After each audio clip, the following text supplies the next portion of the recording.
काबुल पर तालिबान के कब्जे के बाद भारत अफगानिस्तान संकट को लेकर चुप नहीं बैठा है। वो पर्दे के पीछे से लगातार अपना काम कर रहा है। काबुल एयरपोर्ट पर हमले के बाद भारत आतंकवाद को लेकर तालिबान पर कूटनीतिक दबाव बढ़ाएगा।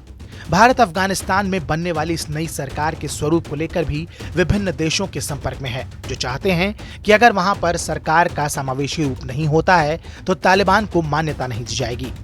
संयुक्त राष्ट्र सुरक्षा परिषद में अफगानिस्तान के मसले पर एक और बैठक होने की भी चर्चा चल रही है। इस बैठक का मकसद भी तालिबान पर कूटनीतिक दबाव बढ़ाना होगा। सूत्रों का कहना है कि काबुल में हुए आतंकी हमले के बाद दुनिया के तमाम देश सतर्क हो गए हैं। हालांकि आतंकी हमले की जिम्मेदारी ISIS खुरासन ने ली है, लेकिन तालिबान की स्थिति आतंकी गुटों से गठजोड़ को लेकर अभी भी संदिग्ध बनी हुई है। भारतीय एजेंसियों के इनपुट ने इस बात को स्पष्ट किया है कि अफगानिस्तान में सक्रिय तमाम आतंकी गुटों की तालिबान लड़ाकों से साठगांठ है। वो इनको संरक्षण दे रहे हैं और इन्हें खुराक पाकिस्तान की ISIS से मिलती है। सूत्रों के मुताबिक तालिबान दुनिया के सामने एक उदारवादी चेहरा पेश करने की कोशिश कर रहा है, लेकिन भारत तालिबान के इस आचरण को 1996 से ज्यादा अलग नहीं समझ रहा। भारत सहित कई अन्य देश तालिबान के इस एक्शंस पर पूरी तरीके से नजर बनाए हुए हैं। वो एक दूसरे के संपर्क में हैं और एक दूसरे से इस बात को लेकर चर्चाएं भी कर रहे हैं।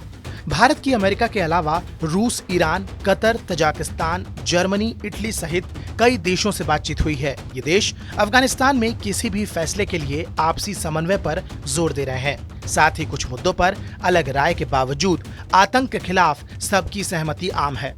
सूत्रों ने कहा कि 1996 में अफगानिस्तान में सत्ता हथियाने के बाद तालिबान अंतर्राष्ट्रीय आतंकवाद के लिहाज से ग्राउंड जीरो बन गया था। इसीलिए इस मसले पर विभिन्न देश गंभीर चर्चा में जुटे थे कि तालिबान को लेकर जल्दबाजी की बजाय जमीनी स्थिति पर गौर करना बेहद जरूरी है। बहरहाल इस खबर पर आपकी क्या राय है, हमें कमेंट सेक्शन में जरूर बताएं। साथ ही देश और दुनिया से जुड़ी तमाम बड़ी खबरों के अपडेट्स के लिए सब्सक्राइब करना न भूलें हमारा डिजिटल प्लेटफॉर्म TV9 भारतवर्ष।